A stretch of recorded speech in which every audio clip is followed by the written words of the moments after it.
La última mesa del día de hoy y vamos a continuar con la exposición de Joel Birman, cuyo título es Una crítica de la concepción normativa del final de análisis.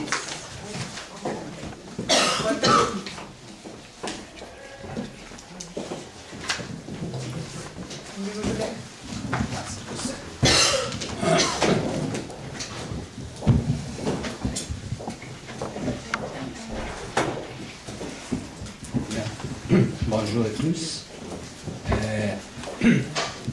Je ne vais pas lire mon texte parce qu'il est un peu allongé. Je vais essayer de condenser le maximum les idées fondamentales du texte.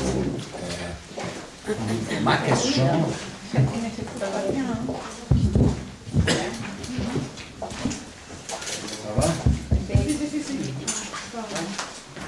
Je recommence? Peut-être encore le oui.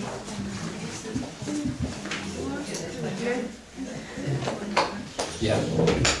Je disais que je ne vais pas lire mon texte parce que je vais essayer de raccourcir un peu dans les idées fondamentales du texte, fondamentales du texte.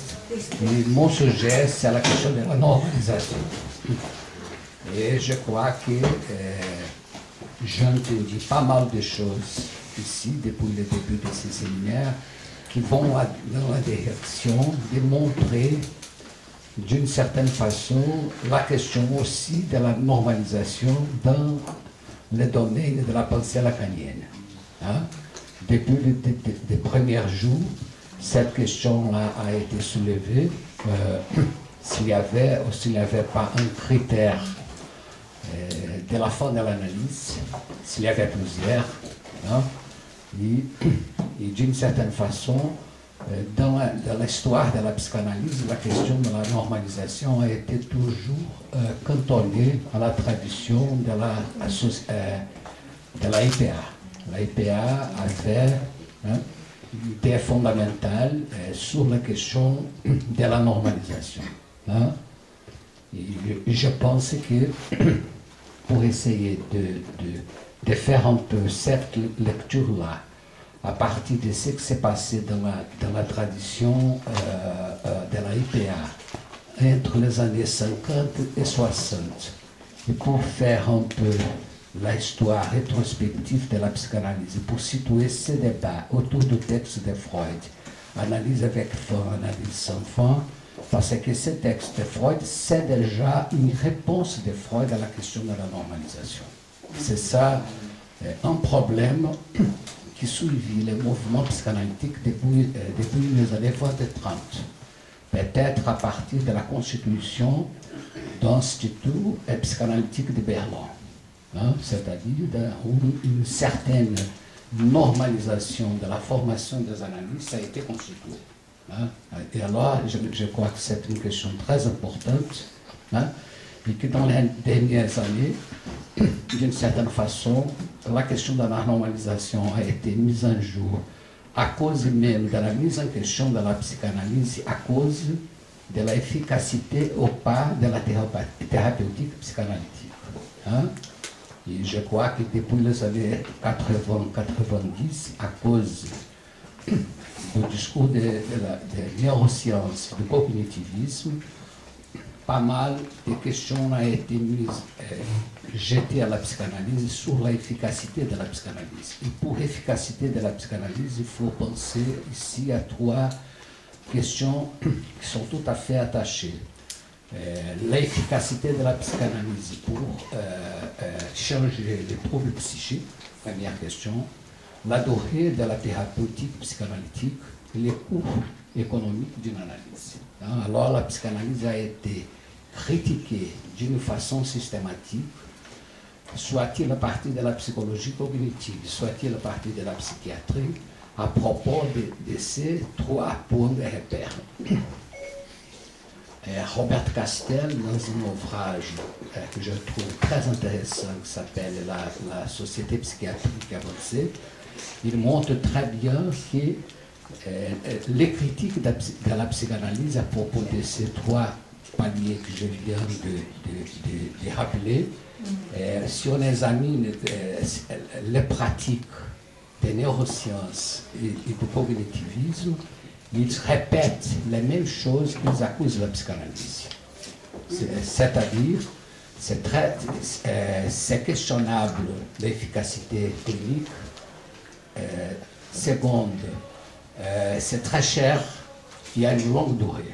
Hein? Alors il y a une répétition de la même question, mais sur ces points-là, ce qui m'intéresse de remarquer, c'est le fait qu'il y a eu une sorte de bruit, aussi bien de neurosciences et de cognitivisme dans les champs psychanalytiques. C'est-à-dire, les champs psychanalytiques n'ont pas été imperméables aux suggestions théoriques et cliniques du cognitivisme et des neurosciences. Hein? Et ça montre une certaine insécurité institutionnelle et épistémologique dans le mouvement psychanalytique.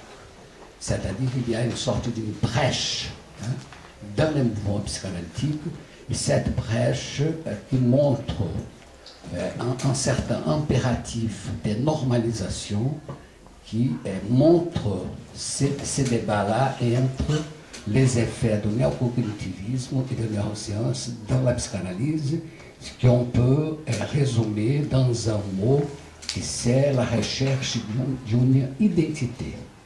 Hein? C'est-à-dire quelque chose qui va s'opposer à une dimension de la division psychique.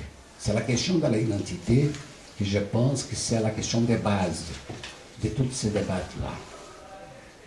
Alors, s'il faut reprendre historiquement cette question de la normalisation dans l'histoire du mouvement psychanalytique, on peut situer entre les années 40 et 60 une problématisation, on peut faire une problématisation très intéressante de cette question. Si on reprend les grandes publications de la IPA de cette époque-là, c'est-à-dire l'International Journal of Psychoanalysis, the Psychoanalytical Quarterly et le journal de l'Association nord-américaine de psychanalyse. Dans ces trois publications-là, on trouve plusieurs articles pour décrire les critères de la fin de l'analyse, les critères de la guérison par la psychanalyse. Et ce qui est étonnant dans cette description-là, qu'elle se répète d'une façon systématique, c'est que d'abord, un psychanalyste doit être hétérosexuel, premier critère, explicite, hein? Je ne fais pas dans l'idéologie ici, hein? C'est la hétérosexualité. La homosexualité doit être prise comme une question symptomatique, d'abord, et ensuite, carrément, comme une modalité de perversion. Première question, perversion. Deuxième groupe de questions, un analyste doit être marié, et marié d'une façon monogame. Hein? C'est-à-dire, c'est la monogamie christianisée et chrétianisée qui étaient les critères explicitement définis dans ce texte-là. Une troisième question, tout à fait articulée à ces deux que je viens de rappeler, l'analyste doit apprendre à gagner d'argent. Hein? Gagner d'argent, explicitement. Il faut savoir gagner d'argent. Alors, monogamie, hétérosexualité, gagner d'argent, être marié, n'avoir pas des rapports parallèles extra-conjugaux. Hein? Alors, cette constellation, c'est très intéressante parce qu'elle montre clairement, entre les années 40 et 60, la constitution d'un modèle de fin d'analyse, des processus d'analyse, d'expérience analytique, axé sur des critères clairement normalisateurs. C'est la normalisation. Néanmoins, le plus intéressant, c'est que cette constellation-là, elle est partie liée avec une autre constellation qui était aussi présente dans les publications du International Journal of Psychoanalysis. c'est un débat qui s'est fait sur l'analyse normale. Il y a plusieurs textes entre la fin des années 40 et la fin des années 50, début des années 60, où des analystes très prestigieux commencent à soulever la question des impasses et des impossibilités de faire l'analyse avec des candidats normaux. Je rappelle à vous quelques noms. Banit, qui a écrit plusieurs textes là-dessus. Maxwell Peterson, qui a écrit 2 textes là-dessus. Nash, en France, et Lacan, qui a soulevé des questions sur les impasses de faire vraiment une psychanalyse avec des candidats normaux. Alors, ce que j'essaie de vous montrer, c'est qu'il y a une articulation très importante entre 2 constellations. Une constellation normalisante sur les processus psychanalytiques, sur les critères de guérison, les critères thérapeutiques et psychanalyse, ou les critères de la fin de l'analyse, d'un côté, et de l'autre côté, la constitution d'un champ de sélection des candidats vers l'analyse, vers la formation psychanalytique, qui sont de génomes très très normalisés. Et que ça trouble la propre possibilité d'avoir une analyse. Hein? C'est ça un peu le monument qu'on peut remarquer dans une analyse critique de ce document-là. Alors, cette question-là qui se passe entre les années 40 et 60 montre que dans le mouvement post-freudien de la psychanalyse, on est à l'apogée d'une certaine idéologie normalisante dans la psychanalyse. Néanmoins, cette histoire commence plus avant dans l'histoire de la psychanalyse.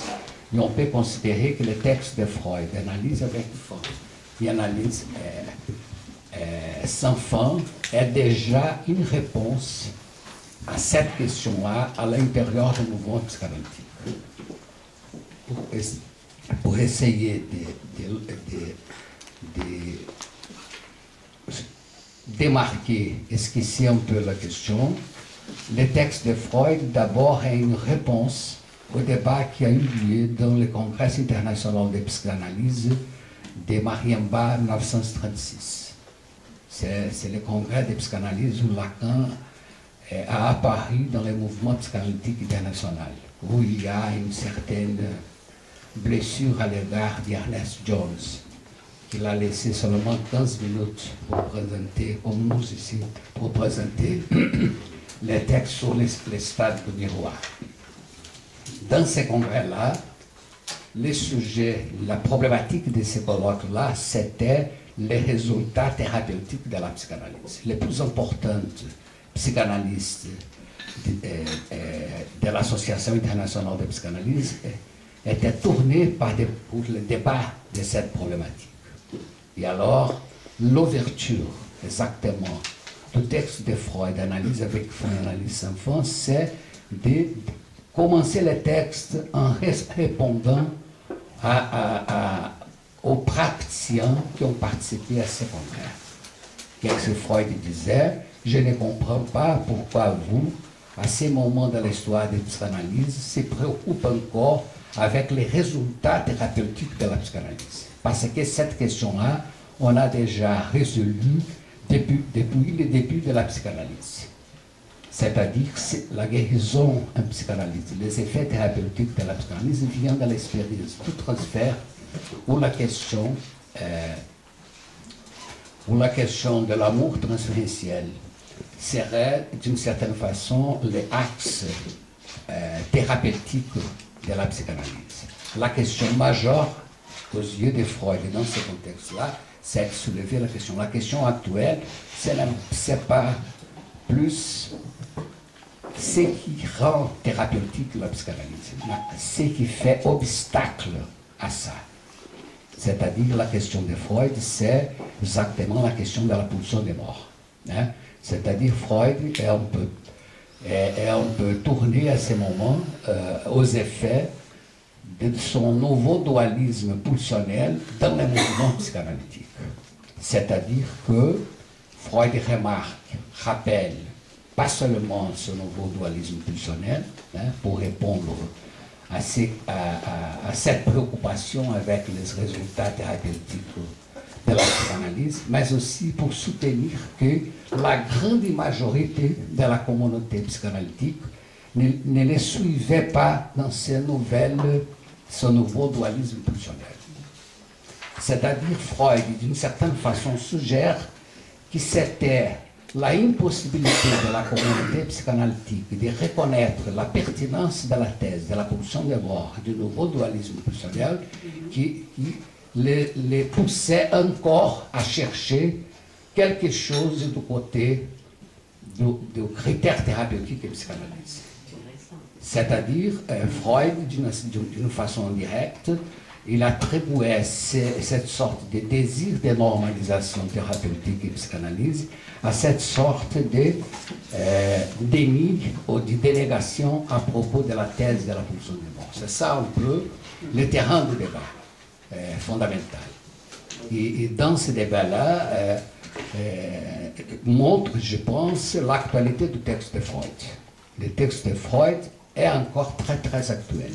Exactement à cause de cette critique, de cette perspective de normalisation d'abord, mais ensuite encore à propos du fait qu'il y a une conflictualité permanente et jamais résolue et dépassée entre pulsion de vie et pulsion de mort, où cette conflictualité est permanentement relancée, on ne peut pas fixer des critères objectivables sur la fin de l'analyse.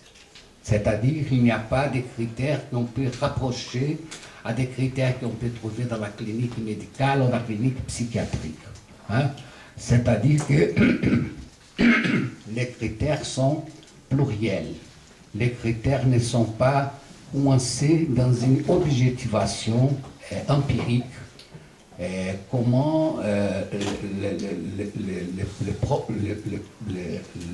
les analyses que proposaient une visée normalisatrice de la psychanalyse proposaient dans ce contexte-là et ont répété après dans l'histoire du mouvement psychanalytique. C'est exactement à cause de cette impossibilité d'objectivation, il me semble, que la dimension économique de la métapsychologie a été très importante dans ce texte de Freud, c'est-à-dire Freud s'est tourné vers la question de l'intensité dans l'expérience psychique, cette expérience de l'intensité que Lacan a repris pour thématiser et problématiser la question du réel. C'est-à-dire que c'est là la question que Freud montre en même temps l'impasse du sujet face à la question de la finitude, que Freud nomme comme expérience de castration, comme mesure de cette finitude, et en même temps où il montre face à cette déphalicisation, si vous voulez, la présence importante de la passion du désarroi dans l'expérience psychanalytique du fond de l'analyse, c'est-à-dire la détresse en tant que signe fondamental pour pouvoir mesurer un peu cette rencontre avec la question de la finitude. Et enfin, d'une façon sommaire, ce que je voudrais dire, c'est que ce sujet-là du fond de l'analyse, c'est un sujet tout à fait fondamental pour établir plus ou moins une fois dans ces contextes-là et dans les mouvements psychanalytiques les impasses de ces fantasmes toujours répétés dans l'histoire de la psychanalyse, que c'est le recours à la question de la normalisation à cause d'un retour à la problématique de l'identité contre une division psychique indépassable. Je vous remercie.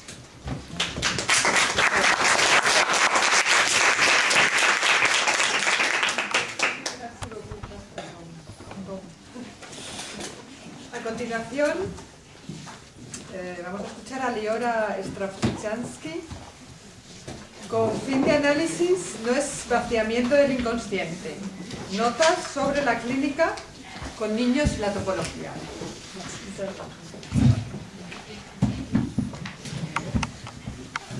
Pues lo primero quiero agradecer a Cristina Jarque, a Lola Burgos y a la FEP.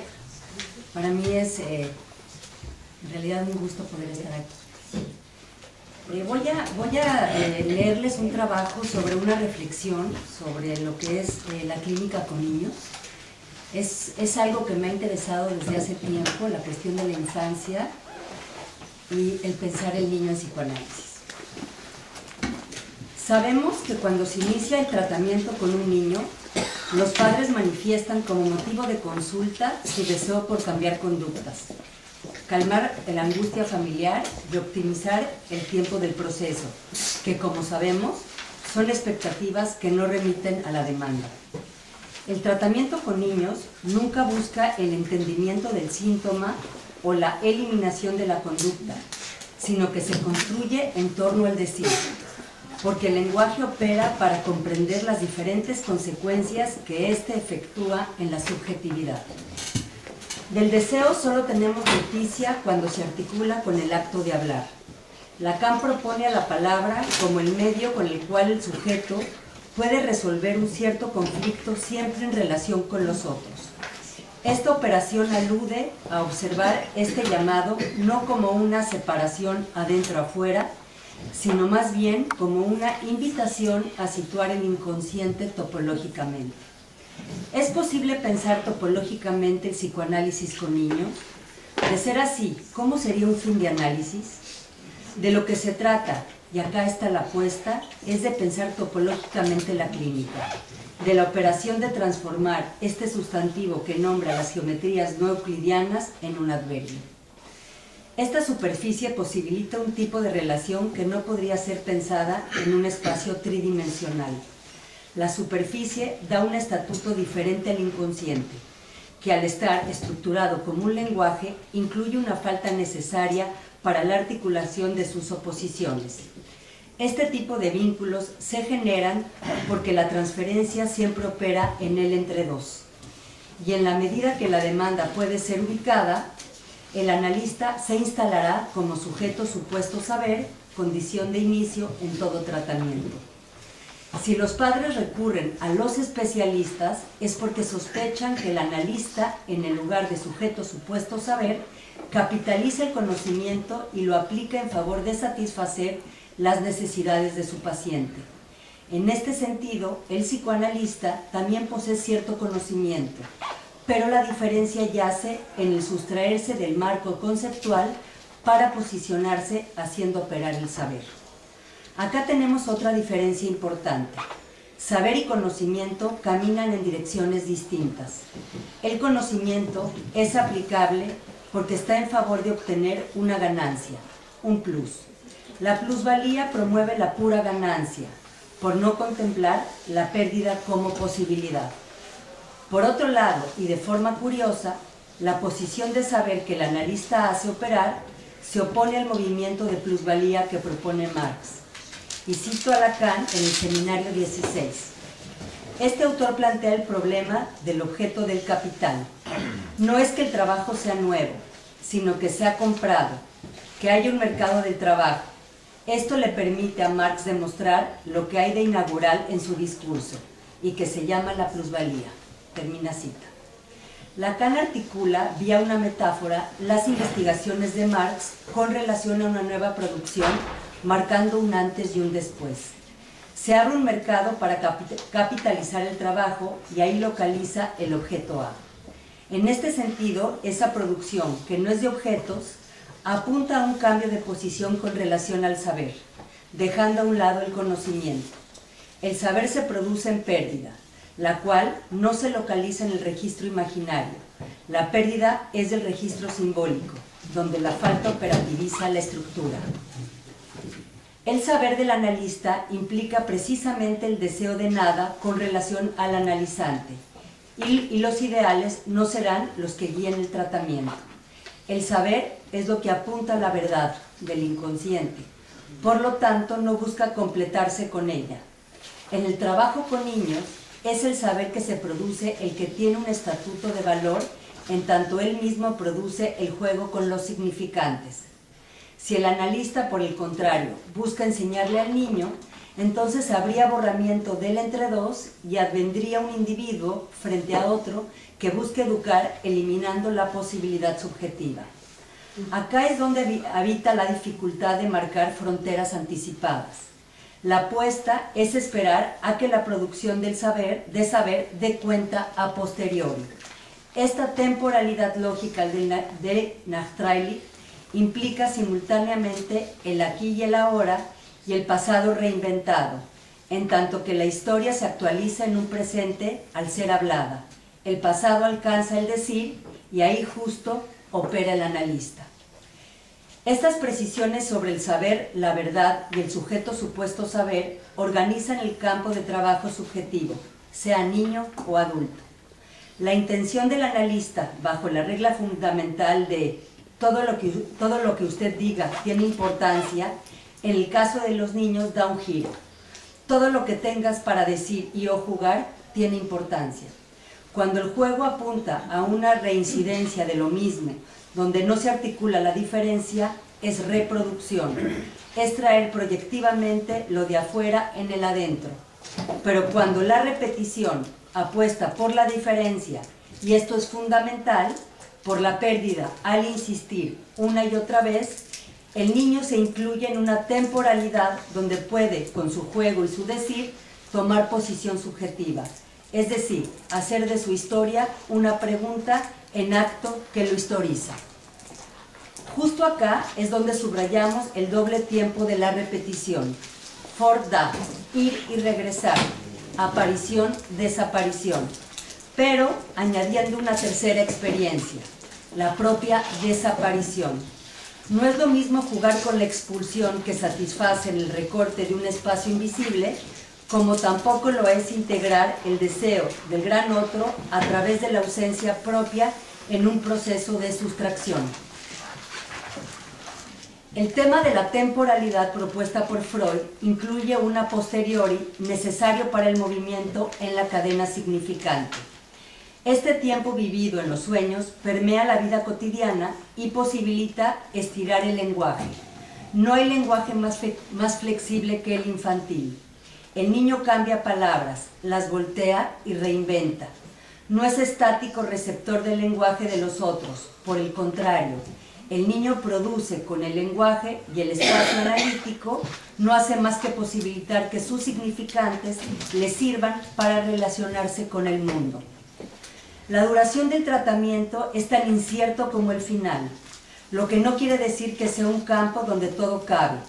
Más bien, el trabajo con los niños tiene momentos muy específicos. En el texto El niño en el análisis, Flesler hace un seguimiento del tratamiento con lo que Lacan señaló como tiempo lógico, subrayando que la temporalidad lógica no es una sucesión de hechos lineales, sino que implica una articulación de tiempos separados por instantes. En el trabajo con niños, la edad cronológica queda de lado para poner énfasis en la escucha de la organización significante que se produce.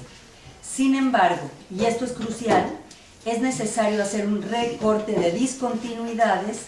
¿Y qué significa esto? Los momentos decisivos del análisis y su tránsito es la interacción misma del acto analítico, en donde se subraya la finalidad del corte. En el análisis de un niño, el tiempo y el espacio se plantean de forma distinta, en el mismo acto, en la escena del juego. Con los niños, el tiempo se ve trastocado por la manera en que se crea su escenario. El armado es con recuerdos diurnos, juegos de amentis, mentiras, y palabras que anidan una verdad muy singular. El juego, que en sí es una formación del inconsciente, por ser el modo de facilitar el cumplimiento de la asociación libre, en la infancia, hace evidente la invitación por parte del niño al analista para participar en sus escenificaciones.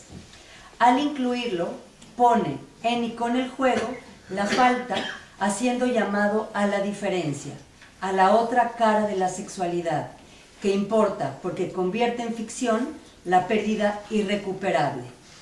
Por lo tanto, el juego, como experiencia, es una práctica anticapitalista, en la medida en que se opone a la lógica de la producción acumulativa. El juego instituye un modo de relación que pone entre paréntesis el intercambio, entendido en el sentido de dar algo a alguien. Esta experiencia lúdica construida no se produce al azar. Su organización hace circular el falo para movilizar la posición del niño en la familia. Lacan mismo ubicó al niño en más de un lugar, por ser el único objeto a el fantasma materno y el síntoma de la pareja parental. En este sentido, si la demanda al tratamiento es de los padres, necesita estar sostenida por el niño en tanto es a él a quien llevan. Más de una vez se podrá ver que son los mismos padres los que deciden suspender el análisis, ya sea por falta de dinero, falta de tiempo y muchas otras porque no ven mejorías, entiéndase mejorías conductuales. Las reflexiones acá expuestas no apuntan a pensar en un fin de análisis en relación a la desaparición del síntoma. Si la causa no es el síntoma, ¿a qué obedece el hecho de que exija algo en vez de nada? Lacan nos da pistas cuando dice que el sujeto es lo que representa un significante para otro. Es por la vía del significante que la causa se incluye en la dificultad misma del origen. La experiencia lúdica es producto de la operación significante al instalar el acto de decir. Como ya se dijo, el mismo juego nos remite a la repetición, da cuenta de cómo una experiencia aparece ante una pérdida, con lo cual la conmemoración de la causa primera es remembranza que inaugura cada vez un efecto nuevo. La diferencia es la búsqueda de lo perdido, del deseo imposible de ser realizado, que arroja al hombre a la repetición, a volver a pedir por el objeto. La tarea del analista, entonces, es sostener la escena a la cual es convocado, para desbaratar con su intervención ese montaje y para que la repartición sea invención. El develamiento de la verdad en el análisis con niños tiene la textura de sus palabras que están en relación con el decir de los padres. La complejidad de pensar un final del tránsito analítico con niños tiene una profunda relación con la posibilidad de que después, a futuro quizá, pueda iniciar un análisis donde la demanda se articule bajo sus términos y no bajo las reglas de los padres. Que todo tratamiento tenga final es efecto. Recordemos a Hans, la forma de finalizar los encuentros con su padre fue una construcción ficticia, la del fontanero. Este es otro camino para marcar el rumbo, apuntar a un final donde las fantasías tengan como estatuto una significación que apunten al acto. De este modo, final de análisis no es vaciamiento del inconsciente, es producción, invención de equívocos que posibilitan lectura. No se trata de curar síntomas ni de borrar conductas. La apuesta está en la dirección, en la vectorización que hace relacionar al niño con el mundo, en la creación lúdica del decir, en lo imposible de responder como vehículo, en el juego como pregunta por lo real del sexo que hace ficción. Lacan mismo interrogó la función del analista al preguntarse por la dirección de la cura. Ahí donde el sujeto es, el deseo del analista debe advenir. Ahí donde el niño juega, el analista adviene en tanto es convocado como otro, como gran otro del lenguaje, como gran otro de la diferencia sexual. Solo así sabrá que él también debe caer como resto y saberse no indispensable para ese niño. Caída que presentifica el llamado que interroga al niño. ¿Qué quiere el gran otro de mí? Pregunta sobre su lugar en el deseo del gran otro. Solo el analista que deviene pérdida sabe de las consecuencias de confundir el saber al saber con el arsenal del conocimiento y a su vez con la verdad, con la verdad toda. El fin de análisis con niños es la posibilidad de señalar que el gran otro está agujereado. Más radical aún, que el hecho de que el gran otro esté agujereado, surge la posibilidad de la enunciación. Gracias.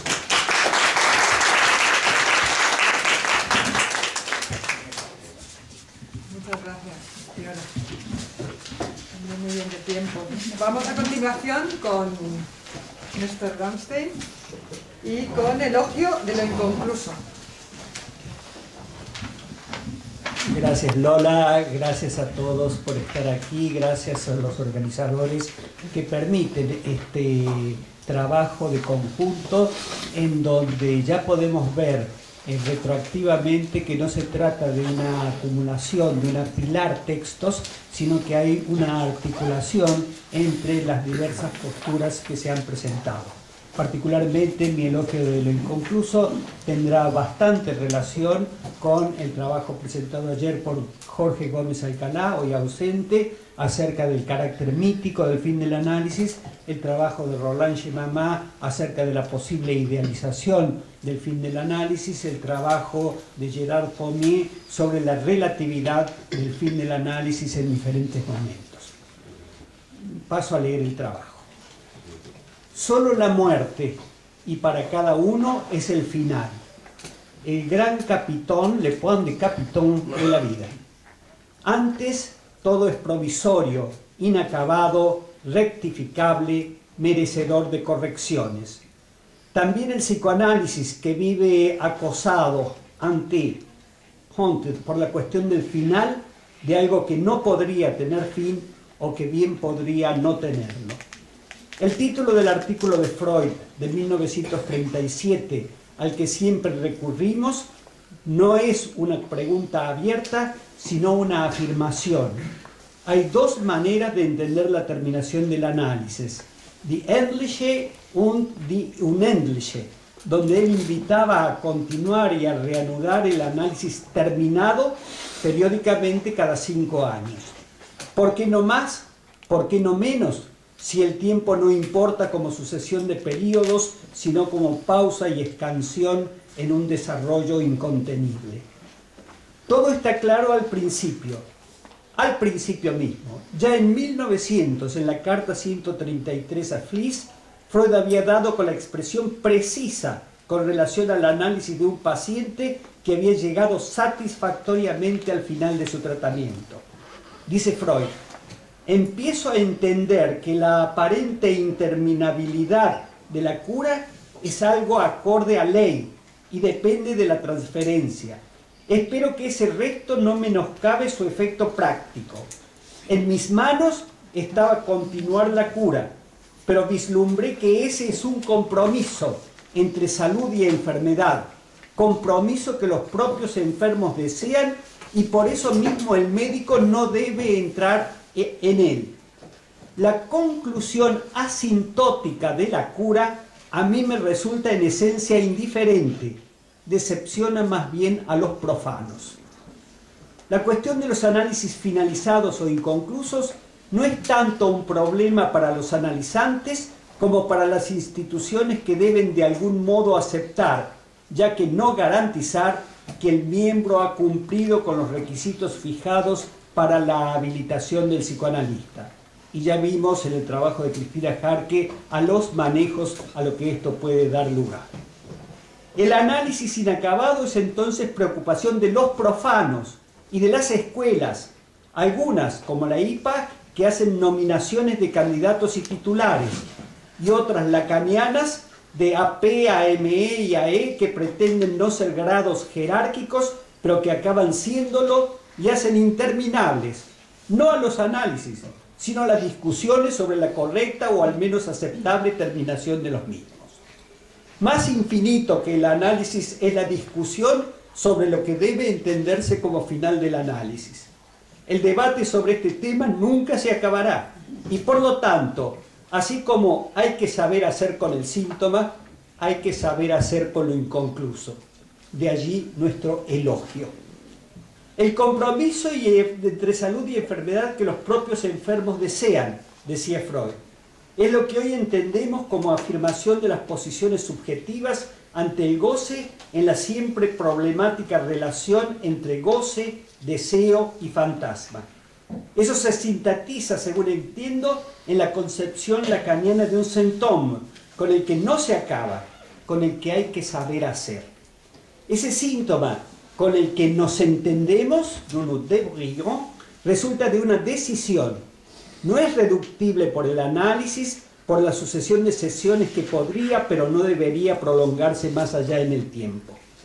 Para Freud, a diferencia de lo que vino después, dentro y fuera de la IPA, el problema no era estructural. Todo análisis es en esencia inconcluso, y ello no por un reglamento, sino por las reglas impuestas al cuerpo por la sexuación, algo acorde a ley. Para Freud, no hay relación sexual para Lacan, y muy especialmente por la pulsión de muerte a la que no se puede tratar con mecanismos administrativos o burocráticos como los juris de recepción, accueil, y de confirmación, agrément. La pulsión, al igual que el análisis, no reconoce final en su recorrido, sino relanzamientos de su movimiento. En el artículo siguiente, de Freud, Construcciones en el análisis, en 1938, Freud propone una idea discutida y discutible que deja intacta la cuestión del final y la hace aún más indefinida. Escribió: lo deseado por el analista, el deseo del analista, es una imagen confiable e íntegra en todas sus piezas esenciales de los años olvidados de la vida del paciente. Es solo una cuestión de técnica analítica que se consiga traer a la luz de manera completa lo escondido. Para Freud, la cuestión del análisis terminado o infinito se refería a los aspectos subjetivos y al logro de los objetivos teóricos o prácticos de la cura. Con la institucionalización del análisis, que es muy anterior, pues viene de los años 20, se había producido una bifurcación del análisis personal y del análisis didáctico. A Freud nunca se le planteó una disyuntiva entre lo que creía aceptable en el análisis personal y otro desideratum más exigente para el análisis didáctico. Lacan, en el principio de su enseñanza, encontró una solución conceptual, o quizá tan solo retórica, por medio de un artefacto de puntuación: el psicoanálisis, coma, didáctico. La coma interpolada entre el sustantivo y el adjetivo no alcanzaba, sin embargo, para edificar sobre ella una escuela de psicoanálisis. Se vio así llevado a promover la espinosa propuesta de la pase en 1967. Digo la pase en español porque es un concepto específicamente lacaniano y es gramaticalmente correcto de la misma manera que decimos la base, la clase, la frase. Tenemos un concepto nuestro discutible a discutir, que es la pase, que no es el pase como el pase que Messi le hizo a Neymar. Es la pase. Y entonces propuso esto, y a partir de esa proposición, la bifurcación entre análisis personal y didáctico, que era propia de la IPA, se volvió también un problema y un eje instigador de cismas en la nueva EFP, en la Escuela Freudiana de París. ¿Cuál es el psicoanalista? Y más si es lacaniano, que no recuerde infinitas conferencias en torno al fin del análisis, que no tenga decenas de volúmenes y recopilaciones de artículos dedicados al tema, que no haya incurrido alguna vez en el riesgo o el pecado de formular sus propuestas en torno a la cuestión. ¿Quién considera respecto de sí mismo que verdaderamente ha llegado al momento de concluir y que no debiera regresar para trabajar el saldo inconcluso de su propio análisis? ¿Quién no aprovecha sus controles para ahondar en ese resto no analizado? ¿Quién no ha pensado en ese pecado original de nuestro oficio, que es lo no analizado por Freud mismo a falta de quien pudiera escucharlo? ¿Quién en la línea y el linaje lacaniano se ha librado de seguir las innumerables discusiones que desde 1967 se entablaron en torno a la cuestión de la pase y de su alegado y confesado fracaso por el mismo Lacan en 1979, que llevó a la disolución de la escuela? ¿Quién, desde la creación de la Escuela de la Causa Freudiana, sucesora de la anterior, no ha seguido dando vueltas al asunto, creando y disolviendo asociaciones con diferentes propuestas sobre la pase y la nominación de los analistas y sobre la legitimidad o el sinsentido de equiparar la pase con el fin del psicoanálisis? ¿Hay en verdad un fin del análisis según esa pretensión absolutista de Ferenczi elevada al rango de segunda regla fundamental? ¿Cuándo y cómo? El desacuerdo es casi universal. Se repiten fórmulas en torno a las cuales el rechazo y la incomprensión son la regla. Podríamos repetir esas fórmulas: atravesamiento del fantasma, no cualquiera, el fantasma fundamental, etc. Las hay maximalistas, exigentes, mientras otras son minimalistas, permisivas. Todas están apoyadas en citas correctas de Lacan que proceden de distintos momentos de su enseñanza, sin que, cuando se las cita, se tomen en cuenta su secuencia y se las ordene cronológicamente. El resumen sistemático de las disquisiciones lacanianas sobre el tema está disponible en la red en inglés en 2 extensos artículos de Owen Hewitson que cualquiera puede consultar buscando el link que aquí les propongo. Leyéndolos, uno no acaba de reunir y comprender los propósitos y despropósitos que luego se divulgaron sobre la cuestión. Ahora, después de inspirarme en su irónico ensayo sobre el fin del análisis, me permito traducir En los bordes del plagio a mi amiga Mania Steinkoller de Nueva York. Ella comienza su texto con la anécdota de una estudiante griega que formuló una pregunta al profesor que hablaba del tema. ¿Por qué es que alguien que puede decir todo lo que pasa por su cabeza querría alguna vez que eso termine? No sin ironía, nuestra colega de Nueva York inventa la respuesta del profesor parisino que farfullaba en inglés. Oh, esa es una cuestión muy difícil que requiere una profunda preparación teórica. Mania se acerca a la respuesta cuando dice estar cultural e históricamente desubicada para proponer un esclarecimiento sobre los fines del análisis, pero que se siente en un terreno seguro diciendo que el final es en todo caso y al mismo tiempo un principio, un comienzo. Con esa derivación se acerca al final de 2 conocidas novelas donde ambos protagonistas, Portnoy en la célebre novela de Philip Roth y Esther Tusquets en el relato autobiográfico Para no volver, terminan sus relatos de cientos de sesiones con sus analistas con la frase del psicoanalista alemán en Nueva York escrita en un inglés macarrónico. Now we may perhaps to begin, yes?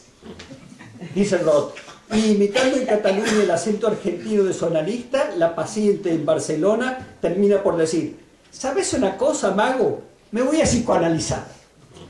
2 formas de proclamar que terminar el análisis es verdaderamente comenzar a vivir de otra manera, yendo o no a las sesiones, pero oyendo a las invitaciones, incitaciones e intimaciones a gozar de otra manera, divorciándose de la trivial y patética sumisión al deseo del otro. Todo ello significa ir más allá de Freud con sus ideas acerca de trabajar y gozar, poner fin al sufrimiento neurótico, llenar las lagunas némicas, etc. Freud, con el tardío descubrimiento de la pulsión de muerte, debió aceptar que el sufrimiento, la angustia y la culpabilidad eran insoslayables en la experiencia de toda subjetividad. Lacan afirmó que el psicoanálisis es una experiencia de la cual el sujeto puede extraer las consecuencias del hecho de estar parasitado por el lenguaje y de ser un parleur, un hablente, alguien incapacitado para decir la verdad, pues las palabras faltan para ello. Es por eso que se justifican el escepticismo, la renuncia a las creencias y a las convicciones, el desvanecimiento del fantasma de un saber totalizador que dé sentido a la experiencia vivida en el análisis mismo. La conclusión del análisis es su apertura. Se empieza en el momento de terminar. No es el final el que pone el término, pues es el inicio el que es interminable, infinito. ¿Cómo se podría terminar algo que está siempre empezando? Bien sabemos que una mayoría de los análisis se interrumpe, en el mejor de los casos, contentándose con un resultado terapéutico favorable, pero sin la creencia y mucho menos la convicción de haberlos terminado. ¿Qué criterio habilita para hablar del fin del análisis? Tal parece que el proceso de la cura hasta su finalización está suspendido de opiniones que se sostienen con tanta pasión como vaguedad. Algunos se contentan con un cierto equilibrio que habilitaría al analizante para continuar su existencia sin las muletas de la intervención de su analista, cortando con ese vínculo extraño y al margen de las respuestas o las luces adicionales surgidas en su transcurso. En 1975, Lacan en Estados Unidos decía: me excuso si lo que yo digo parece, sin que lo sea, audaz. Puedo solamente testimoniar de aquello que mi práctica me provee. Un análisis no tiene que ser llevado demasiado lejos. Cuando el analizante piensa que él es feliz por vivir, eso es suficiente. ¿No es esto lo más convergente con aquellas palabras de Freud que también parecen, sin que lo sean, audaces? La conclusión asintótica de la cura a mí me resulta en esencia indiferente, decepciona más bien a los profanos. En las dos puntas de este recorrido encontramos propuestas minimalistas, referidas más a la finalidad que al fin del análisis. La base es preocupación de las instituciones psicoanalíticas y de sus variables sistemas de garantías y habilitación. La terminación del análisis es una decisión que abordan conjuntamente el analizante y el analista, en lo que podrían o no estar de acuerdo. En Freud la conclusión es resignada. Topamos en nuestro camino con un hecho biológico que es en ambos sexos la desautorización de la femineidad próxima al no hay relación sexual de Lacan. Por eso sostiene, no habiendo logrado dominar ese factor, nos consolamos con la seguridad de haber ofrecido al analizado toda la incitación posible para reexaminar y variar su actitud frente a él. Son las palabras terminales del artículo del 37. En tanto que Lacan fue variando sus propuestas, pero no azarosamente. Después de las formulaciones generales de los primeros tiempos, disolución de lo imaginario, etc., pasó a las formulaciones maximalistas contemporáneas de la fundación de la AFP, atravesamiento del fantasma, destitución subjetiva, de ser del analista. Y luego a las expresiones minimalistas, como la recién citada de su presentación en los Estados Unidos de noviembre del 75 y el saber hacer con el síntoma, savoir-faire avec les symptômes, del noviembre del 76, de los tiempos finales. Entre unas y otras formulaciones no hay pasaje o compatibilidad, sino una franca y nunca reconocida inconmensurabilidad. La pase acaba en impasse. Una amplia mayoría de los análisis se interrumpe con un balance favorable, pero sin la creencia y menos la convicción de haber llegado al final, a una terminación de hecho que no es el fin con su correspondiente mitología. Mania Steinkoller podría decir, imaginándonos nosotros su sonrisa, que el psicoanálisis termina cuando el analizante deja de venir a sus sesiones. El balance final del psicoanálisis se hará après coup. La cura habrá tenido un buen final cuando en el futuro anterior habrá sido, aura été, un buen análisis. Ese es un juicio que es independiente de los juris y de las asociaciones corporativas. El análisis solo alcanzará su valor en el futuro anterior, por su realización simbólica, por su integración en la historia del sujeto. Uno no acaba algo en el presente, ni mucho menos en el pasado. La conclusión, el fin, la fin, pertenece siempre al futuro. El recurso al sofisma de los tres prisioneros, promovido por Lacan al comienzo de su enseñanza, es lo que confiesa ser un nuevo sofisma lógico. El tiempo para comprender, que se extiende hasta llegar al momento de concluir, muestra una insólita fluidez. Solo ha quedado claro el instante de la mirada, cuando tras las entrevistas preliminares se ha decretado el comienzo del análisis. A partir de entonces comienza el tiempo para comprender, impredecible, incalculable, ligado a circunstancias que no excluyen el azar y donde los azares llevan las de ganar por encima de las mejores intenciones. El momento de concluir quedará sometido a los alias de las experiencias, aunque es menester, o al menos conveniente, anticipar las condiciones para un desenlace del proceso que será siempre indefinido. El sujeto bordea con el lenguaje a su disposición eso que el lenguaje no puede decir de su deseo como vacilante respuesta al incognoscible deseo del otro. Ese trabajo en el borde extremo de lo que puede decirse, necesariamente inconcluso, es el final del análisis. ¿Qué seguirá?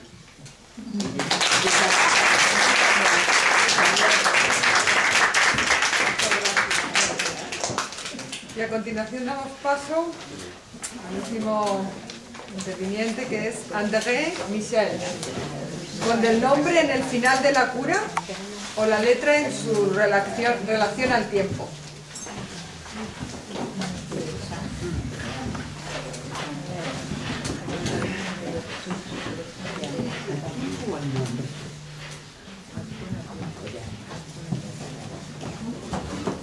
¿El tiempo o el nombre? Nombre. Al nombre.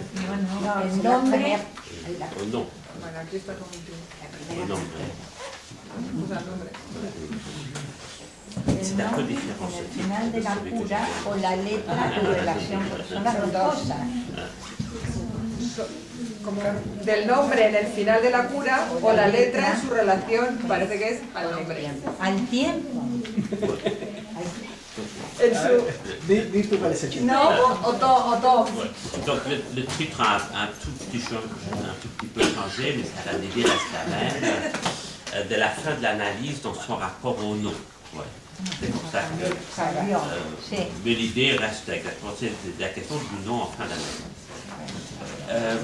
Donc d'abord je remercie les organisateurs pour cette journée qui s'annonce d'autant plus intéressante qu'on a l'impression qu'un nouveau moment est possible du discours analytique, je le dis comme ça, où on arrive les uns et les autres à avoir un tout petit peu plus de distance par rapport au discours qui s'est tenu sur ce même sujet encore il y a peu de temps.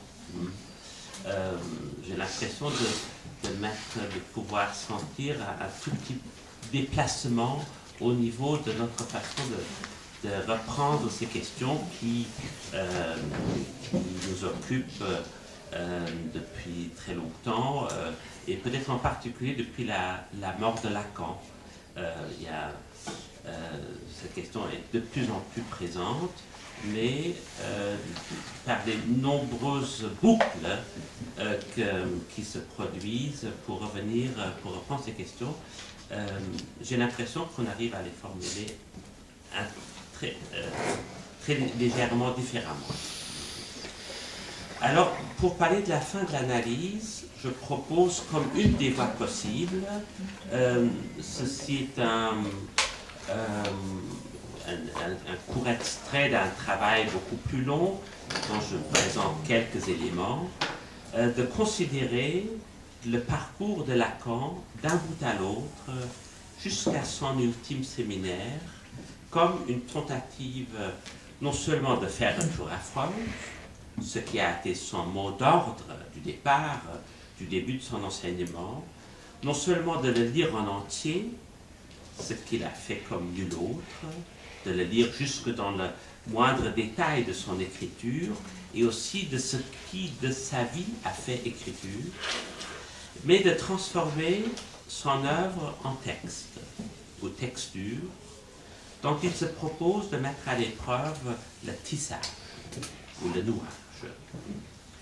N'est-il pas étonnant que, jusque dans les derniers séminaires, il ne cesse d'interroger ce qui fait nœud chez Freud, à savoir, comme il en parle en termes de synchronie, ce qui continue à faire nœud chez Freud, en particulier pour lui-même, pour Lacan, pour la lecture qu'il en fait.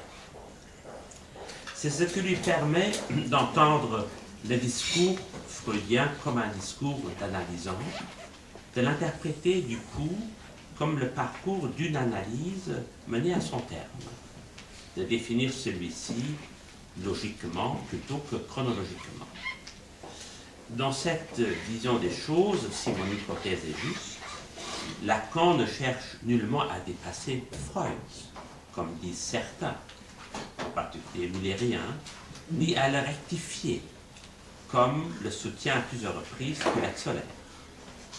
Dans les deux cas, on rate non seulement le moment spécifiquement freudien de la psychanalyse, mais aussi le moment lacanien. Le premier, c'est Lacan qui l'a constitué en considérant Freud, contrairement au post-freudien et au kleynien, comme une version donnée d'un discours qu'on appelle d'autres. La visée est donc moins de dépasser la version proprement freudienne que de créer une différence qui tient compte d'un temps nouveau et qui est fonction du neuf, produit de l'interprétation. Quant au moment lacanien, la somme considérable de travaux qui lui sont consacrés depuis sa mort, depuis 35 ans donc, nous permettent de faire ou d'envisager un pas suivant, de mieux préciser en quoi consiste la spécificité de la version lacanienne du discours analytique, riche des développements et recherches à venir. Pour cela, il convient de lire Lacan, à son tour, comme un discours d'analysant, ce qu'il a d'ailleurs toujours réclamé, de se référer d'abord aux différents moments de passage, aux instants de coupure et de rupture qui le jalonnent, afin de pouvoir se faire une idée de la scansion qui est à l'œuvre dans le dire lacanien et du nouage dont il est lui-même l'affaire. Cela ne revient pas à historiser Lacan, c'est-à-dire à le réduire à un moment de l'histoire, donc infiniment dépassable, mais à en faire un momentum critique, c'est-à-dire différentiel, à entendre comme un movimentum, mouvement d'actualisation du refoulé qui est à référer en dernière instance au refoulé le plus fondamental, à l'Urfedren. Le moment appartient ainsi à un temps autre que l'histoire qui ne l'affecte ni ne l'entame. Il devient facteur temporel constitutif d'un processus de transmission qui traverse le discours analytique et en détermine l'axe. C'est par rapport à celui-ci que se définit la position de l'analyste et que se jaugent les enjeux du début et de la fin d'une analyse. Comment terminer une analyse? Comment en penser le terme, s'il tombe en dehors de l'histoire et de la chronologie? Cela ne peut être une simple interruption suivie ou non d'une nouvelle tranche. Une analyse, cependant, n'est jamais qu'une tranche, même si plusieurs se succèdent dans le temps. Elle est une manière de trancher dans ce qui noue et ce qui lie. Un nœud est constitué d'un certain nombre de liens qui se croisent et s'entrecroisent, qui se coupent et se recoupent. Combien y en a-t-il? Non seulement on ne le sait pas, mais l'essence même du lieu, du lien, est d'être inconscient. Le plus souvent, on en sait quelque chose que par sa coupure ou dans l'après-coup de celle-ci. Même si nous savons pertinemment que quelque chose nous lie aux ascendants, partenaires, collatéraux d'ascendants, nous ne savons pas forcément ce qui nous lie et quelle en est l'intensité. Un lien privilégié parmi tous est celui à ce qui nous nomme.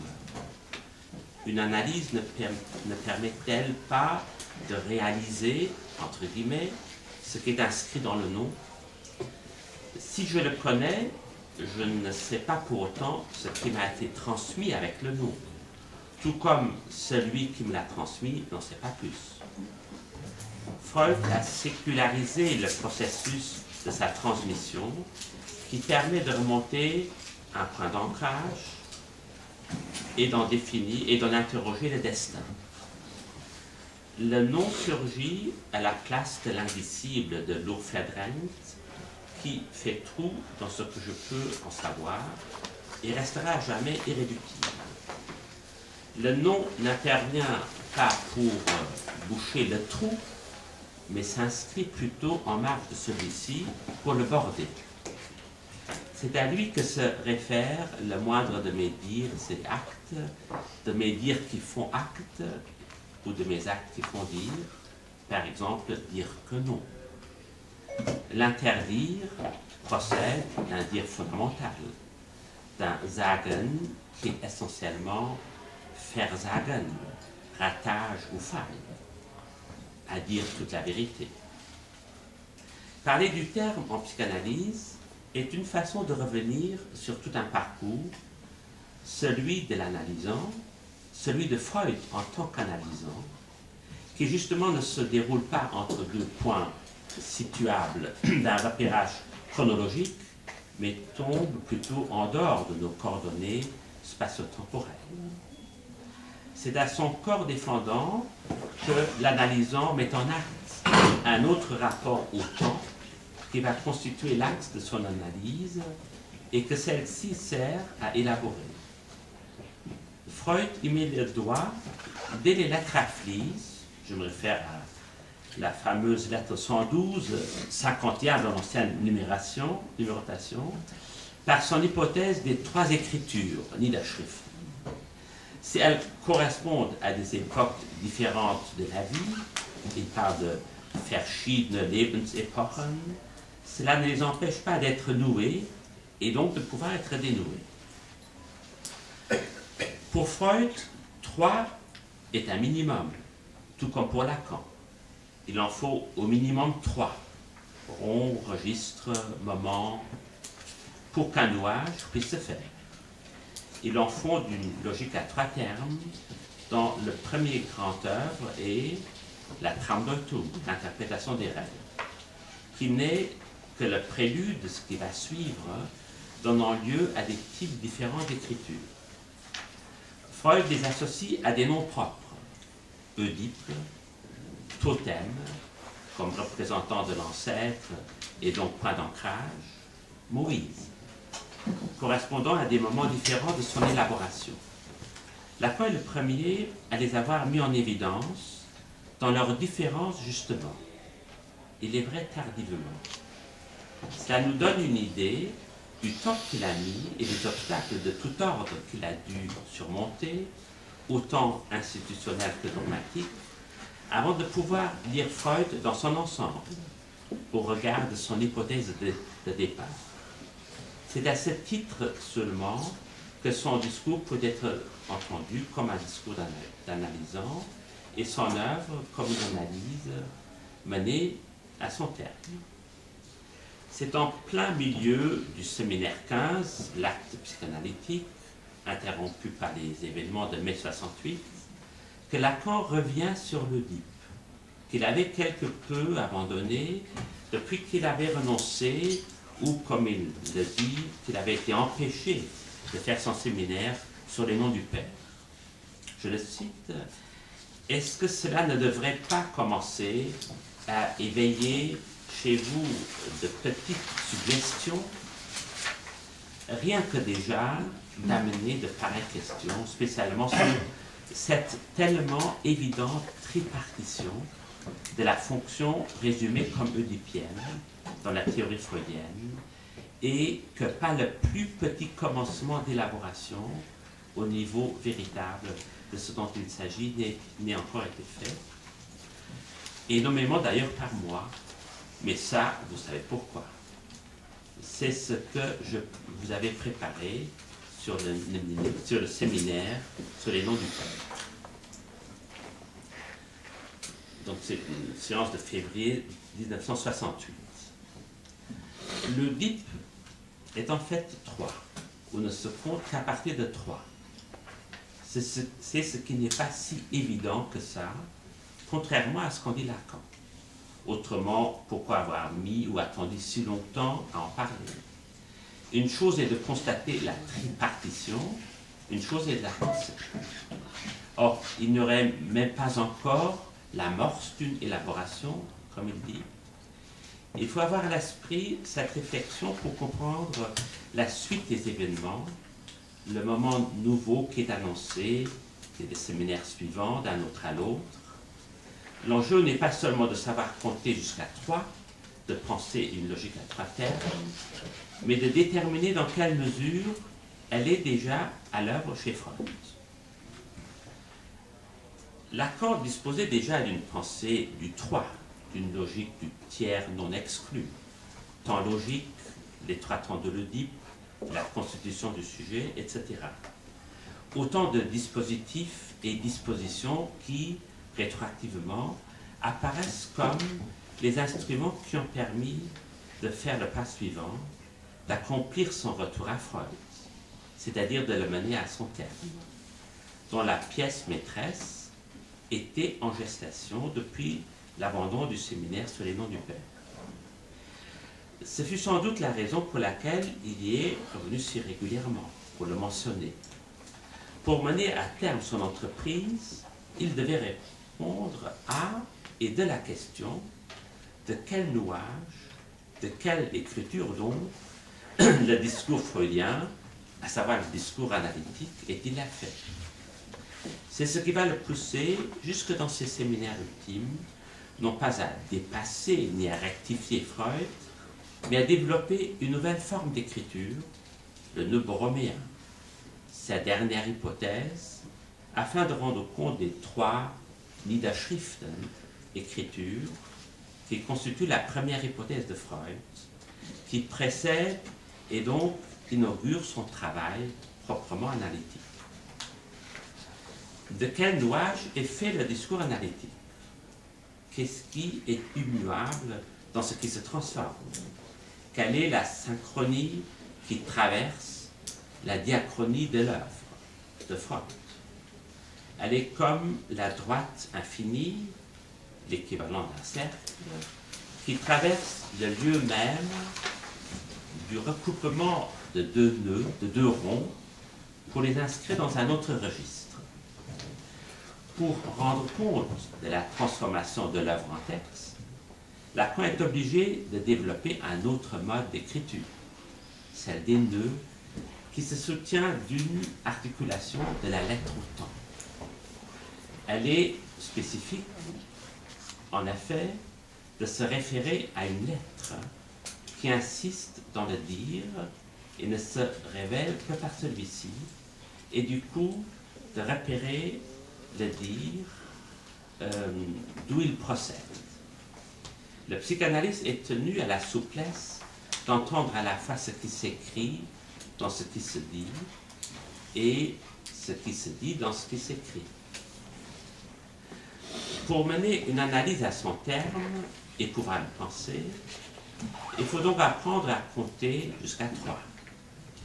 Une forme de chiffrage, prélude à son déchiffrage, ou de comptage minimal, au-delà duquel seulement peut commencer un temps autre. Le nouage à 3 est aussi une façon de produire du passé, une sorte de clôture riche des potentialités à venir. Le nœud est donc fonction d'une coupure, il est lui-même coupure, instituant ce qui est nouveau. On peut même supposer que la coupure précède le nœud, qu'elle est à la fois cause et effet, qu'elle est ce qui fait le nœud et en même temps le défait. Lacan a donné un nom à cette coupure qu'il qualifie de trait unaire et qui est une de ses contributions majeures à la doctrine analytique.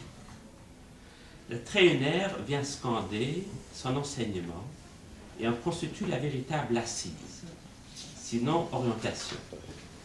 Le trait unaire dont Lacan a eu le souci d'associer l'émergence au premier temps de l'humanité est une écriture avant la lettre, mais dont celle-ci procède, quelle que soit sa forme, son type ou son caractère.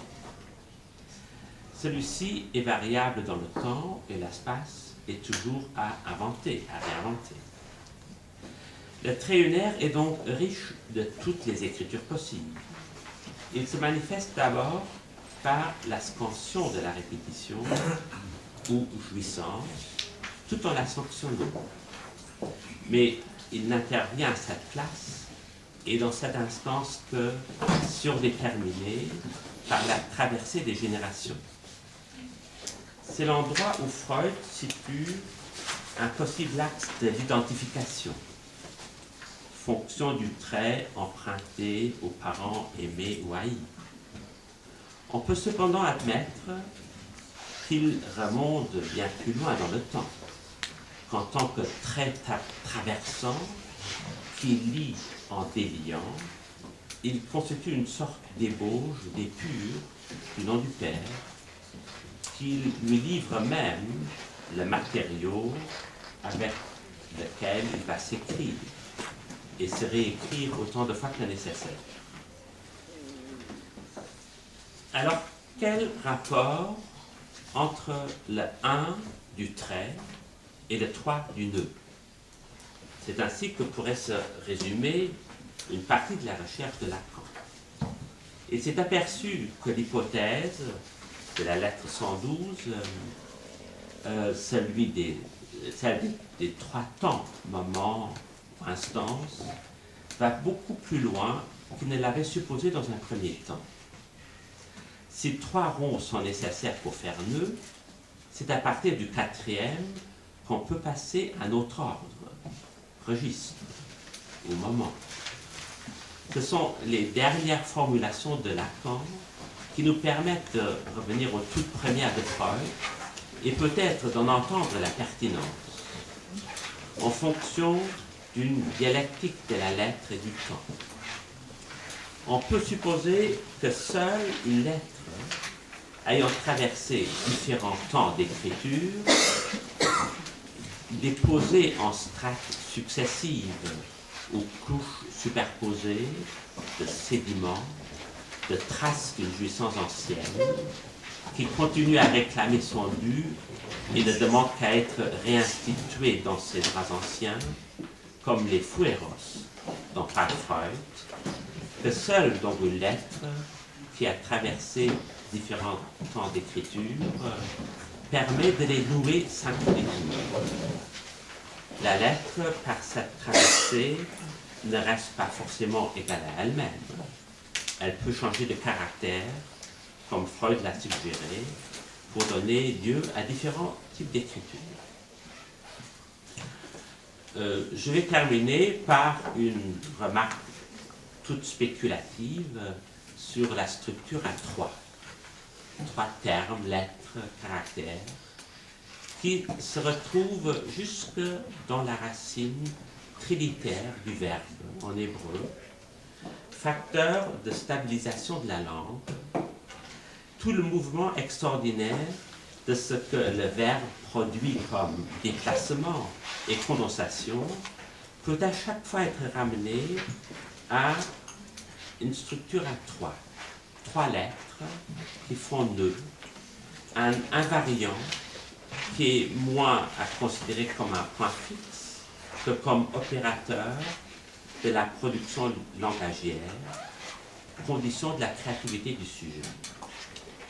Mais quelle en serait l'efficace si cette structure traversante et facilitatrice de la langue n'était pas référée à un point d'ancrage commun, une racine, si on veut, quadrilitaire, autrement dit, le tétragramme 4 lettres, qui borde le trou central de ce qui fait nous. Je remercie.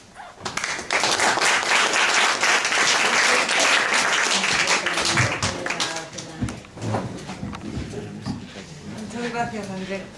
Bueno, hemos muy bien de tiempo, desde que hemos empezado.